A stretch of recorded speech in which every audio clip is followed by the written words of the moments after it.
El Monte de las Ánimas, de Gustavo Adolfo Bécquer. La noche de difuntos me despertó, a no sé qué hora. El doble de las campanas, su tañido monótono y eterno, me trajo a las mentes esta tradición que oí hace poco en Soria. Intenté dormir de nuevo. Imposible. Una vez aguijoneada, la imaginación es un caballo que se desboca y al que no sirve tirarle de la rienda. Por pasar el rato, me decidí a escribirla, como, en efecto, lo hice. Yo no la oí en el mismo lugar en que acaeció, y la he escrito volviendo algunas veces la cabeza, con miedo cuando sentía crujir los cristales de mi balcón, estremecidos por el aire frío de la noche. Sea de ello lo que quiera, ahí va, como el caballo de copas. 1. Aten a los perros, hagan la señal con las trompas para que se reúnan los cazadores y demos la vuelta a la ciudad. La noche se acerca, es día de todos los santos, y estamos en el Monte de las Ánimas.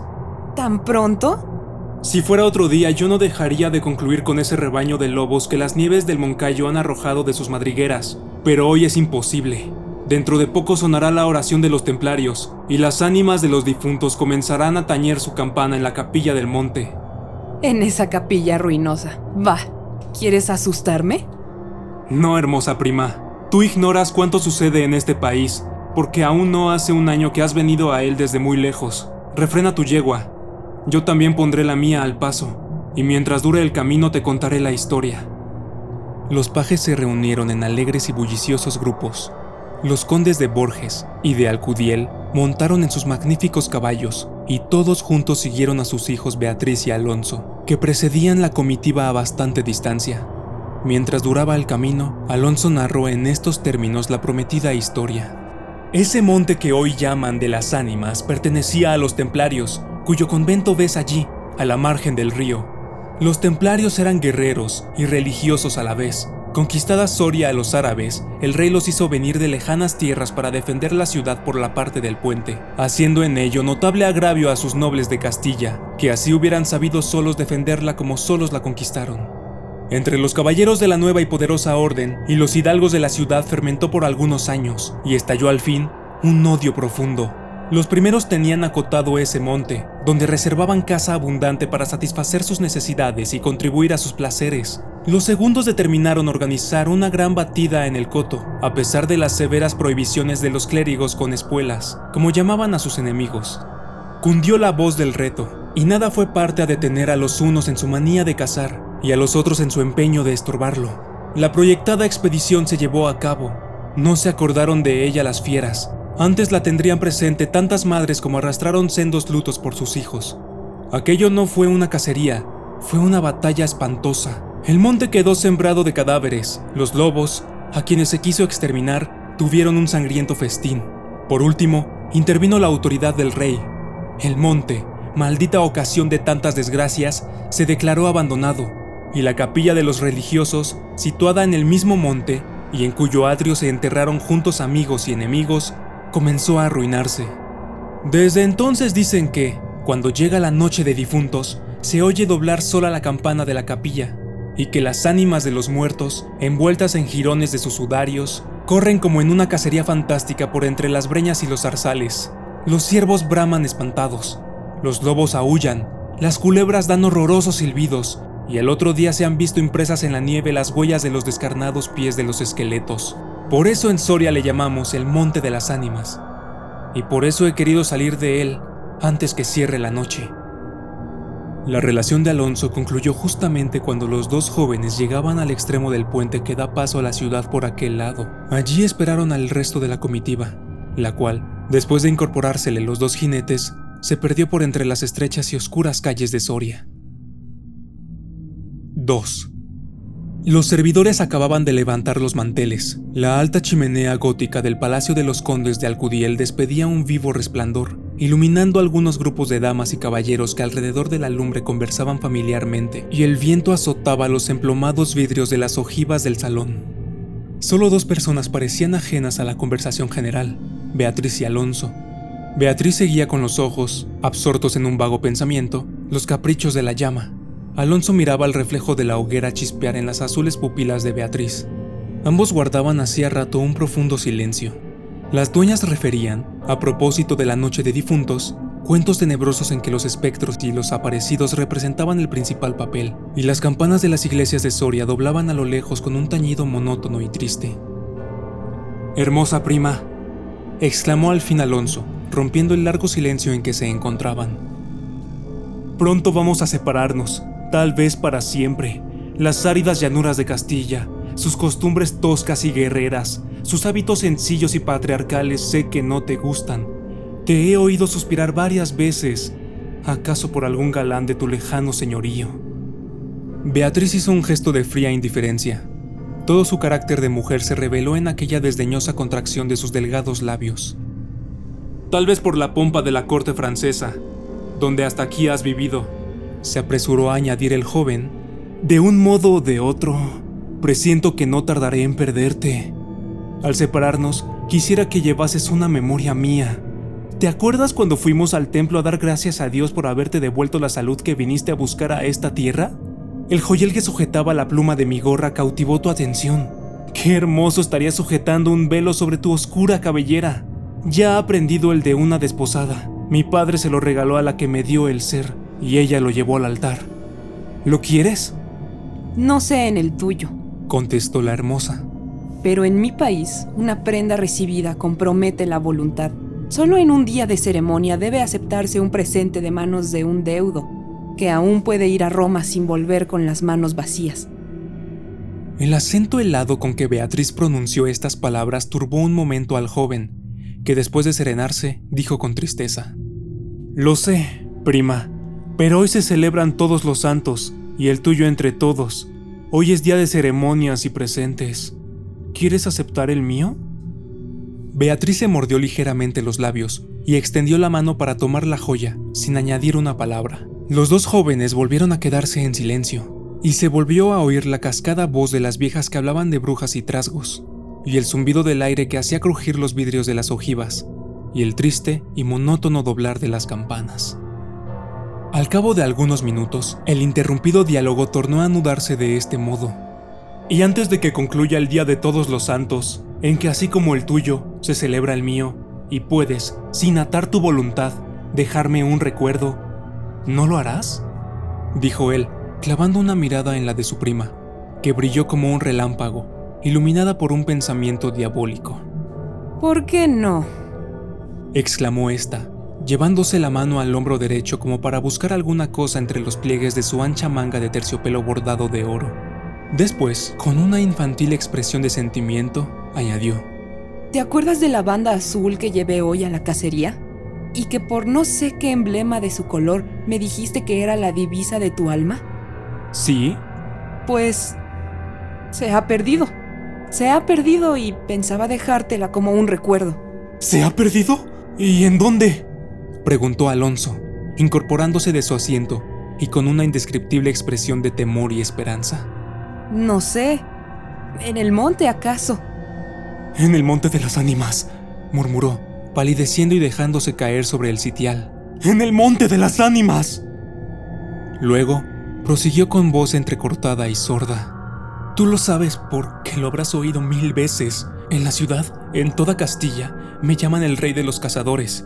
No habiendo aún podido probar mis fuerzas en los combates, como mis ascendientes, he llevado a esta diversión imagen de la guerra todos los brillos de mi juventud, todo el ardor hereditario de mi raza. La alfombra que pisan tus pies son despojos de fieras que han muerto por mi mano. Yo conozco sus guaridas y sus costumbres, y he combatido con ellas de día y de noche, a pie y a caballo, solo y en batida, y nadie dirá que me ha visto huir del peligro en ninguna ocasión.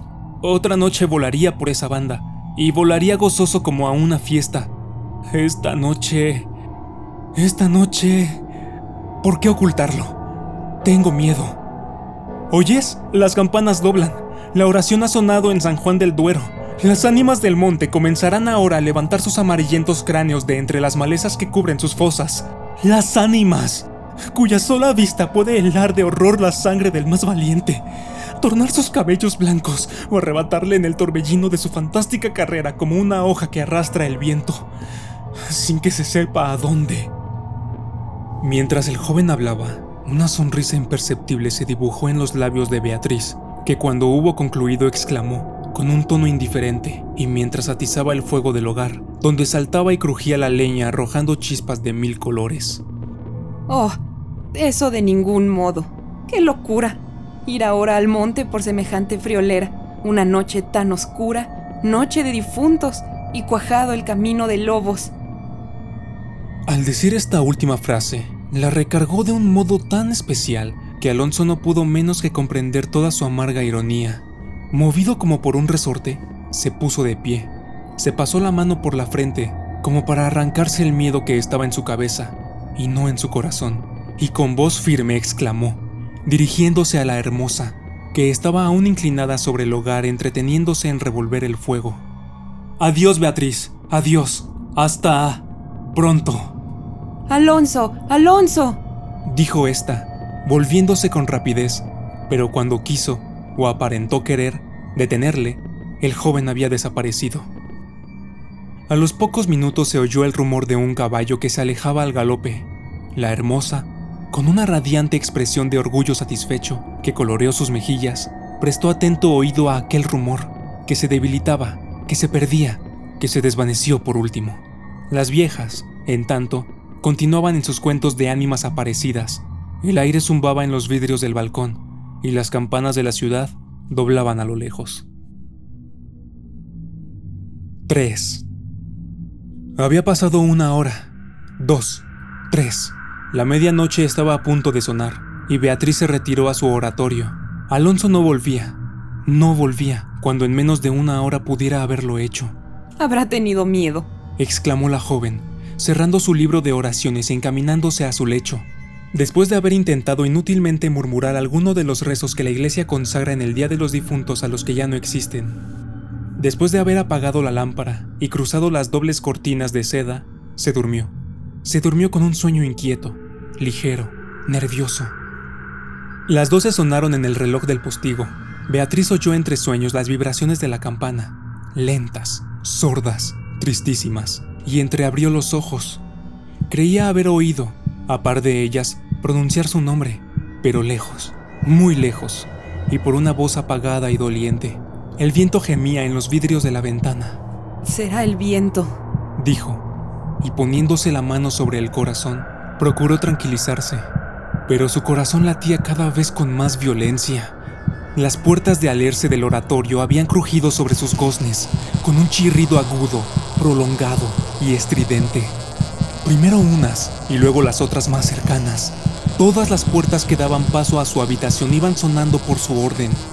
Estas con un ruido sordo y suave, aquellas con un lamento largo y crispador. Después, silencio. Un silencio lleno de rumores extraños, el silencio de la medianoche.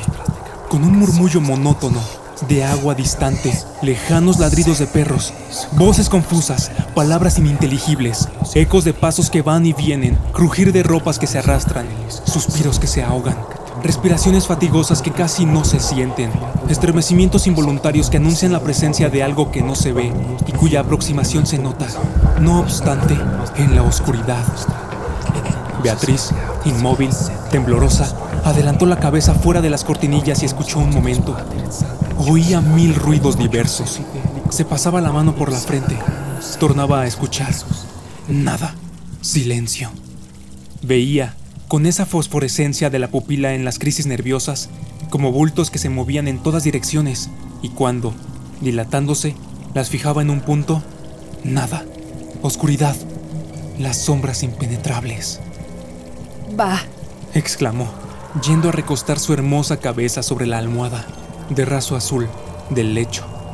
«¿Soy yo tan miedosa como estas pobres gentes cuyo corazón palpita de terror bajo una armadura al oír una conseja de aparecidos?» Y cerrando los ojos intentó dormir, pero en vano había hecho un esfuerzo sobre sí misma. Pronto volvió a incorporarse, más pálida, más inquieta, más aterrada. Ya no era una ilusión. Las colgaduras de brocado de la puerta habían rozado al separarse y unas pisadas lentas sonaban sobre la alfombra. El rumor de aquellas pisadas era sordo, casi imperceptible, pero continuado, y a su compás se oía crujir una cosa como madera o hueso. Y se acercaban, y se movió el reclinatorio que estaba a la orilla de su lecho. Beatriz lanzó un grito agudo y, arrebujándose en la ropa que la cubría, escondió la cabeza y contuvo el aliento. El aire azotaba los vidrios del balcón. El agua de la fuente lejana caía y caía con un rumor eterno y monótono. Los ladridos de los perros se dilataban en las ráfagas de aire, y las campanas de la ciudad de Soria, unas cerca, otras distantes, doblaban tristemente por las ánimas de los difuntos.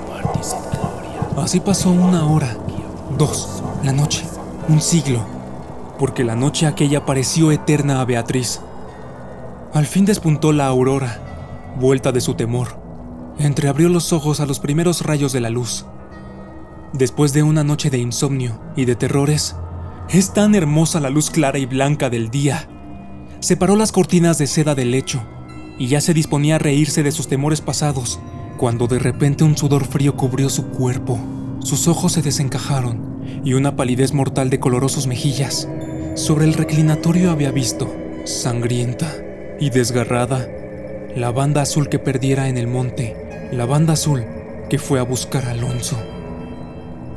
Cuando sus servidores llegaron despavoridos a noticiarle la muerte del primogénito de Alcudiel, que a la mañana había aparecido devorado por los lobos entre las malezas del Monte de las Ánimas, la encontraron inmóvil, crispada, asida con ambas manos a una de las columnas de ébano del lecho, desencajados los ojos, entreabierta la boca, blancos los labios, rígidos los miembros. Muerta, muerta de horror. 4.